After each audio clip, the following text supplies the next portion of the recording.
দাদা গেল বাবা গেল কেউ তো ফিরে আইলো না, আমিও তো চলিয়া যাব আর তো দেখা হবে না। মাটির দেয়াল বাঁশের ইশাল কেমন জানি হবে রে, একা একা কেমনে থাকবো ওই অন্ধকার কবরে।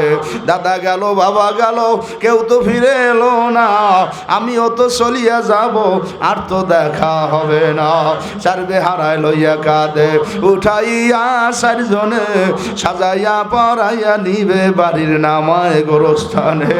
আত্মীয় স্বজন আসবে সবে দেখিতে তোমারি লাশ, তোমারই বাসর সাজাইতে কাটবে জোপের কাসাবাস। এখনো যে সময় আছে এসো ভাইরে এগিয়া, হাওরে পাগল কান্দ সবে আমার মাওলার লাগিয়া। ও দৌলত খানের বাবারা, ও পাকার মাতার বাইরা, ও সৈয়দপুরের পর্দার মধ্যের মা বোনেরা, পাও ধরিয়ে বললে গেলাম দুনিয়া থাকার জায়গা না, কেউ থাকতে পারবো না। যাওয়া যখন লাগবে আমার মাওলারে লইয়া কবরে যাইতে কারা কারা রাজি, জোরে আল্লাহ কইয়া ডাক দা।